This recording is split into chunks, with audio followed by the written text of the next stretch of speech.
The season's about to start, and I'm on a high, a Rocky Mountain high. And the Rockies have had, let's just be kind and call it a strange offseason. Some big players have left, one big player showed up, and I don't know what to make of all this. Maybe Paul Holden of Locked On Rockies will be able to. This is Locked On MLB and Locked On Rockies. It's a crossover.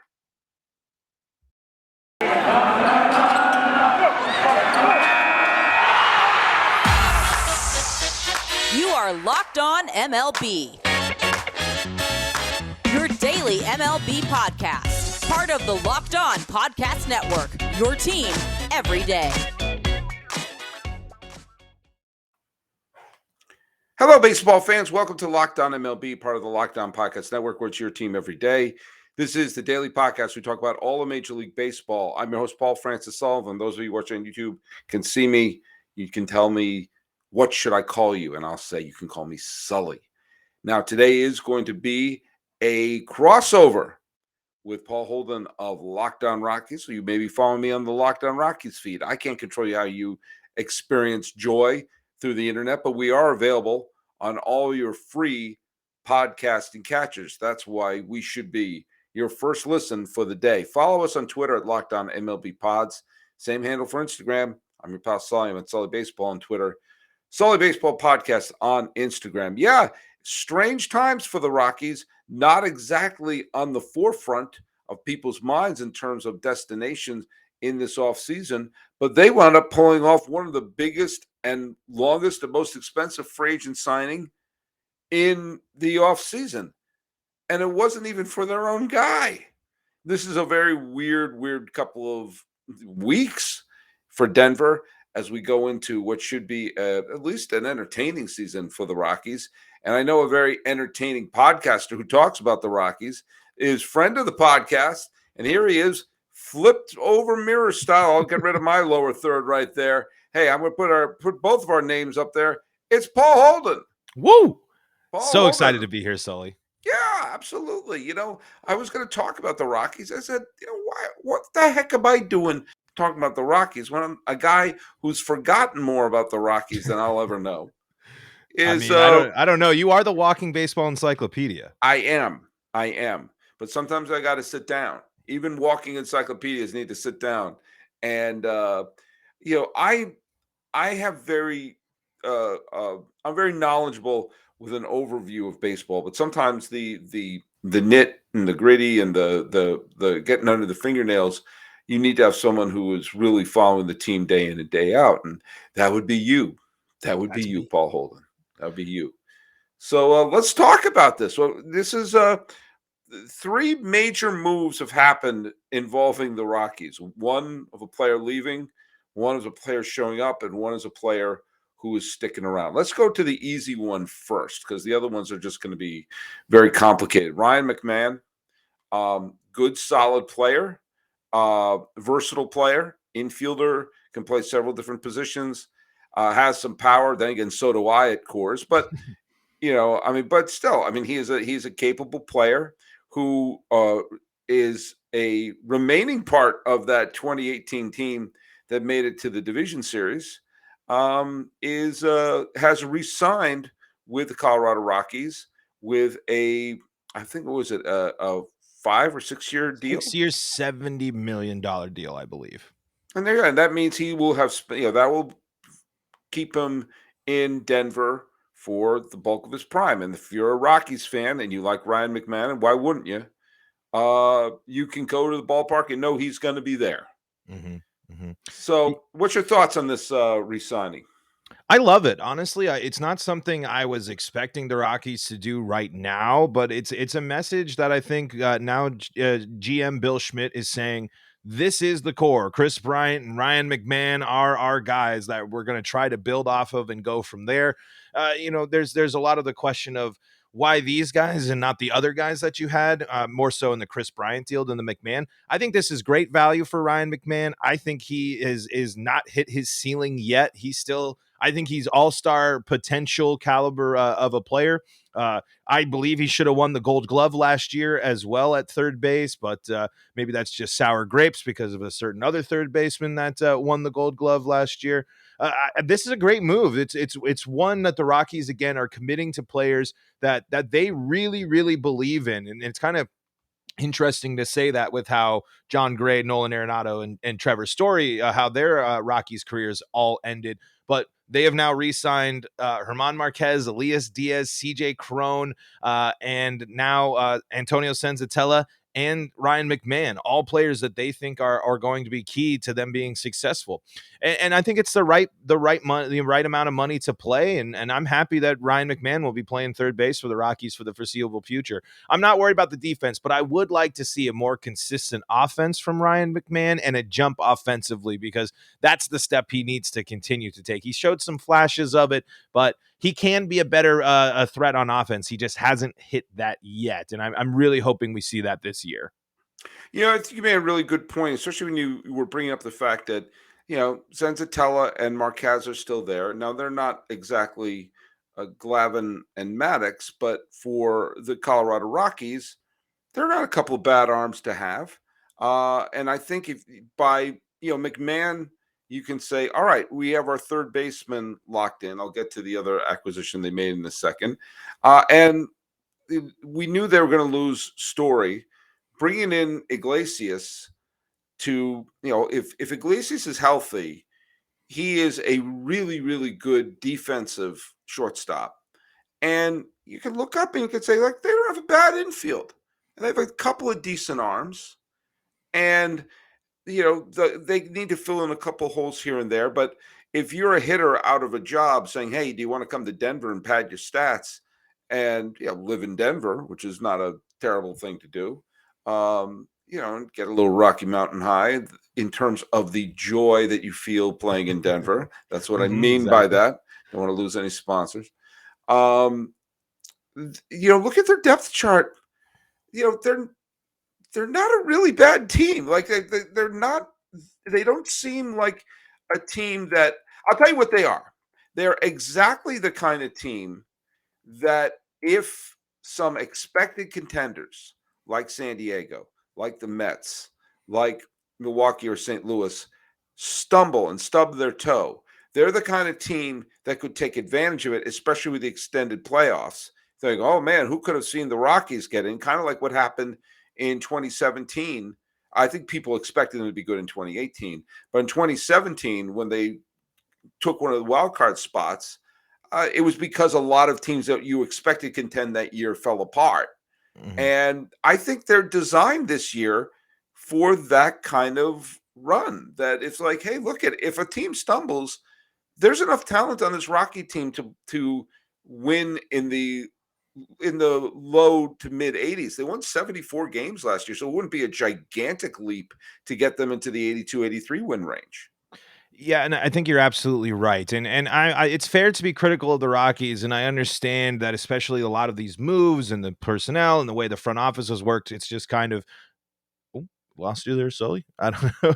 I'm trying to give you the floor for those of us watching. I'm trying to be a generous man, saying you're the one talking. But if you want to constantly stay in the two shot, never happened. I'll take the floor. That's fine. But anyway, as I was saying, this is a team that is poised to be in a better position than a lot of people think. Our friends at Bet Online have the Rockies total win total this year, the line at 68.5, and I'm saying if you're that, it's an easy over on that. Adding Chris Bryant is actually is a move that could really benefit and probably give you similar to you're hoping for similar offensive production from Chris Bryant as Trevor Story gave you last year. And if McMahon can step up, if Iglesias can at least hit for contact and be somewhat of a decent hitter, mixed with a Charlie Blackmon, who I guess is still going to play right field, unfortunately, instead of being the full-time DH. there are pieces. Elias Diaz and CJ Crone were really dynamic. And so if the Rockies offense clicks and they're able to go in and take some series, like you mentioned, or some games away from those NL West rivals, they'll tick ahead of some of these teams because the Rockies dominated the NL East last year when they played them. They actually had a winning record, I think, against most teams. They could, if everything goes well, sneak into that 80 win range. Now, I'm more confident in that mid 70s still. I think that's a safer bet for where the Rockies are at. But you're absolutely right. This narrative that the Rockies are one of the worst teams in baseball, I just don't No, think it's true. no. I think that's just an example of people not paying attention. Yes, the Rockies have made some weird moves, and I'm still frustrated by a ton of stuff in the front office, but re-signing the players that they have and committing to them, those are good, solid core pieces. And if Chris Bryant can see a bump in offense, and again, bounce back years from Iglesias, my biggest concern with the shakeup in the Rockies depth chart this year is the loss of John Gray. I think Well, look at replacing a John Gray, like, why not just bring John Gray back when he wanted to? Why are you looking to reproduce or recreate that when you already had that and could have had that? That's what I'm more concerned about than some of the offense and the defensive issues. Also figuring out what the heck to do with this crop of outfielders, especially if Charlie Blackmon is playing right field. There's simply not enough room for Hilliard, Daza, Hampson, Joe, Tapia, Bryant, and Blackmon all in that outfield. You have enough pieces there to make an interesting trade, to maybe boost your bullpen or maybe get another fifth arm, but you also had a lot of interesting young arms. The Rockies are not an 100-loss team. That is just No. simply not the case. And I think they're going to give a boost to that whole wild card race because I think there's going to be enough players in there. I think they're not done making moves. And if you need a boost, let me recommend you get a Built Bar. It's that time of the year where a lot of people have given up on their New Year's resolutions. Do you know why? We're a few months removed from New Year's, but not Sully. I'm sticking to my resolution to eat right and take better care of myself. And thanks to Built Bar, it doesn't feel like I'm doing a resolution. It feels like I'm having something good. Do you know why? Because they are good. Have you tried the puffs there? I have those protein infused marshmallows. They're delicious. They're fluffy. And And that's the best part. they're marshmallowy. And they're not just a protein bar. Why is my light flickering in the back? I don't know. My lights could use a Built Bar. Right. They're a treat. They're covered in 100% real chocolate. Puffs are a fan favorite for all those great flavors like yummy, a cinnamony, a churro, coconut, or marshmallow, banana cream pie. They're so good. These are going to be your new favorites. They're covered in 100% real chocolate. Yes, puffs included. 100% real chocolate. Some of these other ones will throw 93%, but this is 100% real chocolate. Low calorie, high protein. Replace those candy bars with these. These are better. I didn't know until recently that candy bars were bad for you. Turns out they are. But go to built.com, scroll down to those macros charts, and believe me, I can't stay on the macros chart long enough, okay? You'll be blown away. High protein, low calorie, high fiber, low carb. Most Built bars contain 130 calories, 4 grams sugars, 4 grams net carb, and 17 grams of protein. Candy bars are bad for you. I don't need to read you the stats. They're candy bars. They're literally candy bars. But you know what? Built bars taste great. They got so many flavors: mint brownie, coconut almond. What's your favorite one?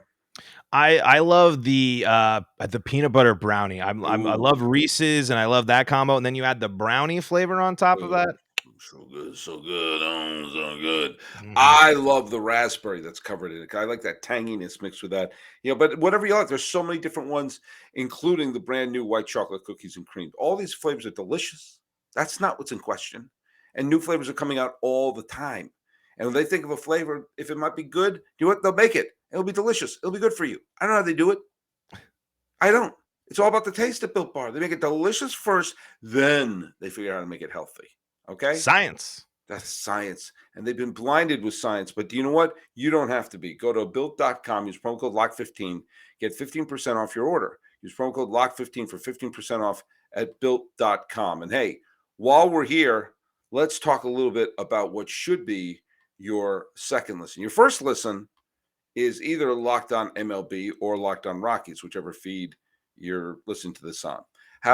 Whichever one, the other one, it should be your second listen. Your third listen, hey, Locked on MLB Prospects. Host Lindsey Crosby is a prospect encyclopedia. And as an walking encyclopedia myself, I can tell you he's really good. He goes deep into the MLB stars of tomorrow. It's free and available wherever you get your podcasts. We're with Paul Holden of Locked on Rockies. And the two of us do believe that the Rockies they're not a 100-loss team. I think they're a fringe contender. Of course, a lot of things have to go right. Yes. I mean, and also a couple of the teams have to stub their toe. But that's baseball, though. I mean, I feel every like year that's the most likely case. Right. Like it's with expanded playoffs, and that's the thing. It's just you look at some of the takes on the Rockies, and it's just kind of like, you guys have never watched, you've never followed a Rockies team. You never understand how good this team is at home, how hard it is for people to come into Coors Field and beat this team. I've seen teams much worse than this lineup coming in at 20th and Blake and still contend and fight off teams that come in there. I mean, are they going to catch the Dodgers? Are they going to win the division? No chance. Yes. I hope so. That would be great if the Dodgers spend all this money and this Rockies team is the one that finally wins the division, not the one that came one game away from doing it just a couple years ago. I will be flourished. But like I said, folks, head to Bet Online and take that over on the Rockies 68.5 wins. That's selling this team short. That's not appreciating that this team does have 4 solid starters. I mean, the Rockies rotation, I think a lot of teams would like German Marquez, Antonio Senzatella, Austin Gomber, Kyle Freeland, and now you have a couple of veteran arm that you saw him there from Pittsburgh and Cool, but you also have Peter Lambert and Ryan Rollison, two young arms that showed some promise, especially Rollison at the end of the year. So this is a team that will surprise you. Again, they have to be much better on the road this year. That's actually what kept the Rockies out of the playoffs last year. If the Rockies were marginally better on the road, like just winning 10 of their road games, they'd be flirting with, if not in the postseason last year. And this is, again, a team that knocked San Diego out of playoff contention. San Diego not struggling against the Rockies in the second half of the season was a key reason why that team was not playing in postseason baseball. The Rockies are a bigger thorn in sides than people think. But when you look at the NL West and you look at two teams that have 100 plus wins last year, and then you look at the Rockies and everything that happens in the offseason and their last 3 big, the Trevor Story and the Nolan Arenado situation in sagas, how they end. Now it's just hopefully this is now hopefully Bill Schmidt saying that this is his team, this is the identity he wants to create, and this is the next generation of competitive Rockies baseball. Will it happen? We'll see. The Rockies are just far more interesting than people give them credit for. I want to just throw something out there. On June 13th of last year, the Rockies had the 3rd worst record in the National League. They were 25-41. And it was the 4th worst record in all of baseball. Okay. After that, and that's mid-June. So after that date, which is more than half the season, they had a record of 49-46. There were 3 games above 500 for a chunk of the season that was about 60%. So for about 60% of the season, the Rockies won more than they lost. Now, they got off to such a grotesque start that it put them behind the 8 ball. But, to that point, imagine if they had started, a mediocre start, right, as opposed to a horrific start. It would have been a long shot to get them in the postseason, but they would be hanging around. And for those of you, and you made the whole point about, home versus road. They were 48-33 at home and 26-54 on the road. Now, I have to bust out my calculator here because I don't. I'm not good at math. Okay, Mm-hmm. But okay, let's say that's 26-54 is 80 games on the road. Okay, let's say they went. Let's say they won. They went 39-41 instead of 26. And I'm not even going to give them a winning record on the road. Mm-hmm. Okay. But suddenly, you add their record they would have 87 wins. if they were just one game under 500 on the road, they'd have 87 wins last year. Yeah, and it's a lot of like what ifs and stuff, but that's an honest thing. They were historically bad on the road to start the year. Historically bad. I don't Right. think that's going to happen again this year. No. It's simply just not. I just don't think that you can be one of the worst performing road teams in the history of the game of baseball and have that happen again the next year. I think this season the Rockies finally can close a really painful chapter. I think it's been really hard to be a Colorado Rockies baseball player after 2018 with the frustration of the 2019 season, with the pandemic shortened season, especially when you had a shot how you started that season, which then leads into the Nolan Arenado trade, which then leads into our Trevor Story and John Gray moving at the deadline, miscommunication. And now as more and more stuff has come out, it sounds like during a lot of that tumultuous time, Dick Monfort had his hands more in involved with everything. And now Bill Schmidt's actually being able to be the GM. I was sitting here thinking that Bill Schmidt, once he was appointed the interim GM last year, this was kind of his show already. They were just masquerading it as an interim GM role. But then the trade deadline was handled by a committee. It was a trade by committee type of style thing. Dick Monfort heavily involved. Dick Monfort still picking and choosing all of these pieces. I'm hoping that Bill Schmidt and Clint Hurdle, it sounds like too, a couple of murmurs I'm hearing from some people saying that his influence in the organization might be steering them and might be a big reason why Chris Bryant ends up with the Colorado Rockies.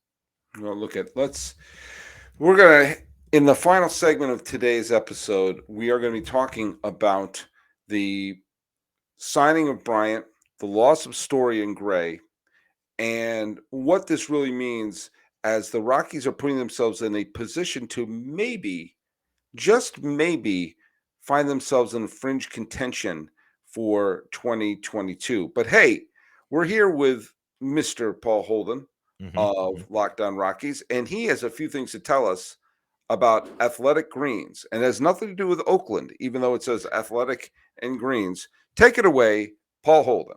So, one of our partners that helped make the show happen is Athletic Greens, and Athletic Greens sent us some stuff, and I was excited about this because I was looking for something to kind of start my. I'm not good at taking vitamins. I eat vegetables and kind of do this stuff where it's like I get some servings of things, but it's nice to now have something I know where I'm getting a full boost of a bunch of vitamins and nutrients that I wasn't really getting before. So, what exactly is Athletic Greens? It's basically a powder.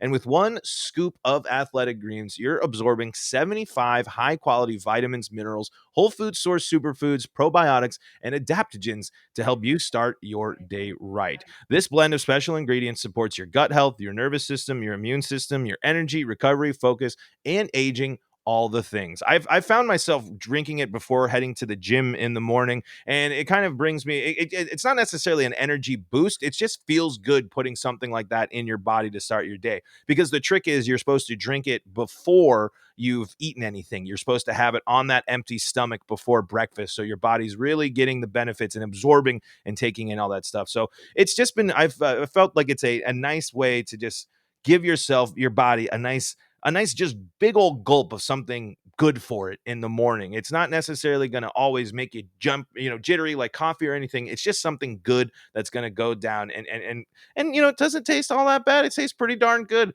considering what it's doing for you. When you hear something about those vitamins and supplement products, and sometimes you might get a little overwhelmed, especially by the taste of it. But Athletic Greens is pretty tasty. It's super simple. Powder in the little shaker, you fill it with water, powder in, add a couple of drops for the super boost of the vitamins, shake it up and slug it on down there before your breakfast, and you're going to get a nice boost of, like I said, 75 different vitamins and all sorts of great stuff for you. You can go and check out all the good stuff going on at Athletic Greens, and you can it fits every lifestyle, whether you keto, paleo, vegan, dairy-free, or gluten-free. It contains less than 1 gram of sugar, no GMOs, no nasty chemicals or artificial anything, and it costs you less than $3 a day. You're investing in your health, and it's cheaper than your cold brew habit. Right now, it's time to reclaim your health and arm your immune system with convenient daily nutrition, especially as flu and cold season might roll around at any point. It's just one scoop in a cup of water every day. That's it. No need for a million different pills and supplements to look out for. To make it easy, Athletic Greens is going to give you a free 1-year supply of immune supporting vitamin D and 5 free travel packs with your first purchase. All you have to do is visit athleticgreens.com/MLB network. That's athleticgreens.com/MLB network to take ownership over your health and pick up the ultimate daily nutritional insurance. Again, that's athleticgreens.com/MLB network. Well, that's Paul Holden did the reading of the Athletic Greens, and along the way, he stumbled across their new slug line. Athletic Greens, boom, slug it down. I mean, it's kind of what it is. It's just a nice big gulp, and then it just got, washes right in there. It feels good in the tum. Athletic Greens feels good in the tum. Well, yeah, they don't pay us enough for giving them gold like that. Well, welcome to Locked On Athletic Greens. I have no evidence that the ad read has ended for Athletic Greens. Thank you so much for taking the reins on that, Paul Holden. Hey, let's talk a little bit. How stunned were you by the signing of Chris Bryant by the Colorado Rockies? I didn't see anything like this coming about. What did you think of this move? I mean, honestly, it was something that it just kind of makes you step back and say they actually did it. The Rockies said they wanted to add a power bat to the outfield, a big name power bat for that outfield, and they went ahead and did it. I was ready for a Castellanos or a Schwarber. Mhm. That's where Mhm. I was putting my Oh, could you expectation. imagine Schwarber would hit 80 home runs in And course? that's what I kind of thought. I mean, and then if you were going big picture, it would have been great to bring both of them in. Get Schwarber plays center, and then you can have Chris Bryant play what I thought was going to be right field. But honestly, again, I know a lot of people were like, "Huh? Why are they paying?" And that was my initial reaction too. It was like That was mine. that That was that mine. If deal you listen looks to a Locked lot On similar to a MLB, deal that was given a couple years ago, and that's a big commitment to a player like Bryant, who a lot of people are saying past his prime, might be going to Coors Field for the cash grab type of stuff. But good Chris for him. Bryant was a top tier free agent. He could have gone to any team that he wanted to, that was showing interest in him. He could have, and he was going to get paid to do so. For him to see the Rockies, and I think his opening press conference kind of has a little bit of that schmarm of a new player. Of I see a contender, World Series, we're trying to get there type of stuff. We'll get there, but the fact that Chris Bryant said, I think the Colorado Rockies is the best decision for my career, and the front office led by Bill Schmidt was able to get the deal done is great. It's a big time commitment. I'm not necessarily thinking 7 years was the best. I think that was Rockies gave the 7 years to kind of sweeten the pot for him to have that. There's the no trade clause type of thing in there too. I mean, it does make it seem like Chris Bryant will be a Rocky for probably the rest of his career, you would imagine, unless a trade is made. It's a lot of money. It's a big contract. So it's exciting that they did that, but you do have to sit there and answer the questions again of, why was this the move? Why was this the choice when you had a great third baseman? You could have used that money for Trevor Story. In fact, you were willing to spend money on both Chris Bryant and Trevor Story, according to reports after they signed Bryant. They went back to Story and said, hey, and they were willing to pay more than the Red Sox as well. So you have to fix that part of your stuff. But I think the Chris Bryant signing has to be a sign for some players that the Rockies aren't as crazy as they are. It's not as big of a deal, and really signals, I think, this is a new GM. Though Right. Bill Schmidt came up through the Rockies, he was Dick Monfort picked guy from within the organization. And there's still stuff I don't want to get too far ahead of myself, but this really was a pretty solid offseason for the Rockies, in which it could have been a nightmare. I mean, if you lose Gray and Story and don't get Chris Bryant and all these other veterans that you sign and make moves for, that's a really bad stuff. But for them to be in this position it actually makes it a little bit better. And yeah, I love a World Series champ and former MVP on the team. I mean, why not? I said in the episode a couple of days ago when I talked about the signing, I have no problem with Chris Bryant if he was going there for the dough. Yeah. From the beginning, the Cubs were manipulating his service time. They traded him away for two minor leaguers. at the first chance they had to get rid of him. He should have been a Cub for life. He was the MVP who led the Cubs to their first World Series title since Teddy Roosevelt was the president. And he's someone you dump for a couple of minor leaguers. If he hasn't earned the rights for the massively wealthy Cubs to say, hey, you get to be a Cub for life. You earn the right to be a Cub for life. That he could have eventually slid over to be your first baseman or the DH. And by the time the Cubs have developed a new team and a new contender, he's still there as a reminder of the championship team. If that wasn't worthy of a long-term commitment from Chicago, then good for him for saying, okay, who's going to pay me the most? Yeah. If this is all for the money, give me the best money. And okay, I get to live in a nice city. I get to have nice, big, fat, padded stats. And he signed a bigger deal than some of the huge name free agents, including Freddie Freeman. Right. I mean, right. it was really, it was startling. Now, one of the things I find interesting, especially by bringing back McMahon, is they're basically saying, you're not an infielder anymore. Maybe you'll be at first or maybe you'll be at DH, but we're thinking about you as an outfielder. And you mentioned that they have a logjam of outfielders. Now, the other things that I mentioned on the other show was, well, if they had that, and you kind of hinted this, if they had this money to sign Bryant, why didn't they just bring back Story? Wouldn't that have been a nicer thing? Like, hey, Story's back. He's going to be a Rocky for life, da, da, da, da, da. But maybe the versatility of Bryant will allow the Rockies to look at, there are a couple of obvious trade partners.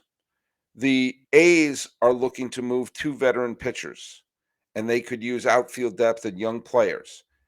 Now, it would be a huge risk for the Rockies to trade the future for some major league arms, but that's exactly what Kansas City did a few years ago when they traded Will Myers and Odorizzi to bring in 2 veteran arms in Wade Davis and James Shields, and that helped change the culture of that pitching staff.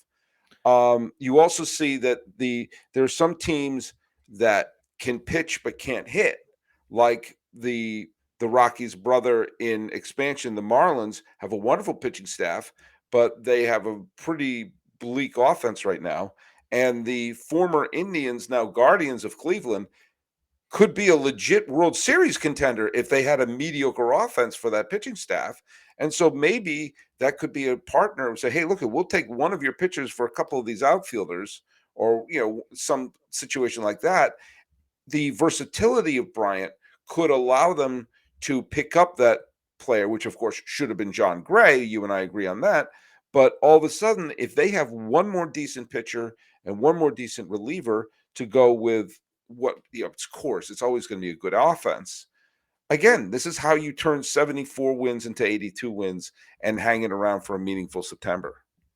I think that has to be the plan. You simply just have too many players and too many, and they're not all going to get playing time. And you have enough of them to make a nice package to go out and get that fourth, that fifth arm for your rotation, and feel very confident in doing so, because you just can't get playing time for everyone. Because especially they have committed to Bryant in left field. That's what I believe even Bud Black has said. Left field will be his position, and that already takes one. So you got to figure out. And if Charlie Blackmon is going to be your right fielder still, then you have 5 other players competing for center field alone, when they really there just should be no need for that, because they've also all had enough. Some of them have had enough reps and enough time where it's like, are you going to commit to them? Because you look to the future too, to clear up that outfield. Your top 2 prospects are outfielders. If your outfielders are going to give you enough time until Zach Veen and Benny Montgomery are able to come up, one of your other top prospects is a shortstop as well. That's why you're hoping Iglesias is just good enough to be there for a couple of years until you get I'm drawing a blank on the name. I believe it's he just went yard today too. I think he came over in the Nolan deal. Is it Tovar? Tovar, yes, that's his Yes. name. Yeah, Tovar. So, because and that aligns with the contracts too. You would imagine if Brendan Rodgers has a good year, the Rockies extend Brendan Rodgers, keep him at second. You have CJ Crone playing a little bit of first base again, and you can have him play first base for a bit if he's fine enough and swings And it good enough. Brian could move to first base Yeah, as Brian well. can go and move over to first base as well if you wanted to go that after Crohn's. And then that sets Ryan McMahon still there, Brian's still there. You have Brendan Rodgers and some of these arms still. Then you get your top prospects to come up and build up with Benny Montgomery, Zach Veen, and Tovar coming within the next few years. So the future could even be better. And if you can accelerate and keep yourself or get yourself close to that contention window, I think by moving some of these outfielders. You just simply cannot have that depth at outfield with Bryant. Well, let me just say one thing to counter that, however, is that whenever you have a team that has a log jam like that, one thing that tends to happen is a 162 game season. And a lot of times, either the injuries or the slumps or whatever, and all of a sudden you find I've seen this before. So we've got too many outfielders, and then around July, like I think we need to trade for an outfielder. We don't have enough outfielders, or you're starting to see players playing out of position. I mean, we saw that with like even with the Yankees last year, or we saw it with Atlanta last year, where they've had to cut and paste a new outfield. So I always, especially when we're in spring training, with still a few weeks to go with spring training, I always kind of tilt my head a little bit. It's like, well, you know what? Let's pump the brakes a little bit on. We have too many at this position. 162 games finds a lot of ways to play a lot of different players, but Yeah. but I do think, and I stand by what I said earlier. There are some teams that would be obvious trade partners who have who could deal pitching and need hitting, and you could Voltron this or Reese's Peanut Butter Cup this and make it so you have uh some of the teams that need more bats could take a bat for an arm, and next thing you know, the Rockies have some of that depth in the pitching staff and could be could make it an interesting year. Yeah, it's really just a matter of some of those players just simply need more opportunities, and I just don't think they're going to have the opportunities in Colorado. They a lot of them need at bats and they need to commit.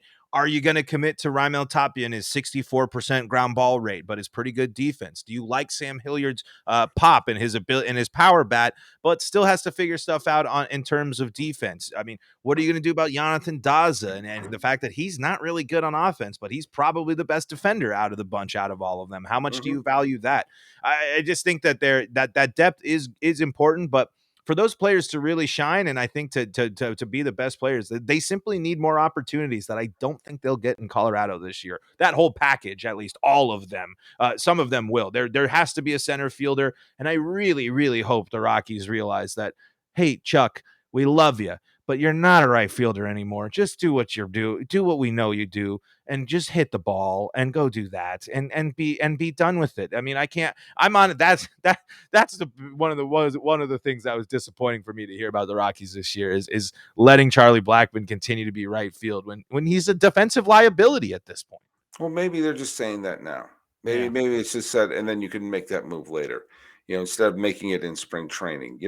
But either way, I think this, as I said, I think the season is a way of weeding the stuff out, and I think Colorado is going to be a fun team. I I think that it won't take that big of a move to move them within within range of being a 500 team and taking advantage if a veteran club falls apart the way the Mets and the Padres did last year. Mhm. So it should be fun. It should be a fun year, and I think they have one more move in them. I don't think they're gonna. The A's have those two big pitchers that they're looking to move. I don't think Colorado is the likely landing spot. But then again, I didn't think Chris Bryant was going to sign with Colorado. I didn't think Trevor Story was going to sign with the Red Sox, and hell, I didn't think Carlos Correa was going to Gonna be sign with good. Minnesota. Heck, I didn't think Corey Seager was going to sign with Texas. So let me just say, to quote Voltaire, what the hell do I know?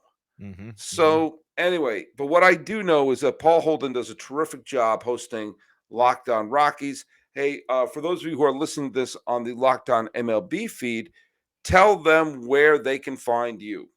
You can find me at Paul Holden 33 or the show at LO Rockies. We're also on that YouTube channel, so find Locked On Rockies on YouTube as well. And if you're following this show on the Locked On Rockies feed, you can follow me. I'm your pal Sully. I'm at Sully Baseball on Twitter, Sully Baseball Podcast on Instagram, and the show is called Locked On MLB. Find it on all your podcasting catchers, and you can also follow us on Twitter at Locked On MLB Pods, same handle for Instagram. Well, we're talking about what can only be described as an unpredictable but fun offseason and post-lockout for the Colorado Rockies, doing a terrific crossover with two Paul Francises. Yes. Paul Francis Holden, Paul Francis Sullivan. You can call me Sully, and you can call you Paul Holden. Yep. This has been a Locked On MLB, Locked On Rockies crossover for Wednesday, the 23rd day of March, 2022. Let's see what's going to happen in Coors. You can call me Sully.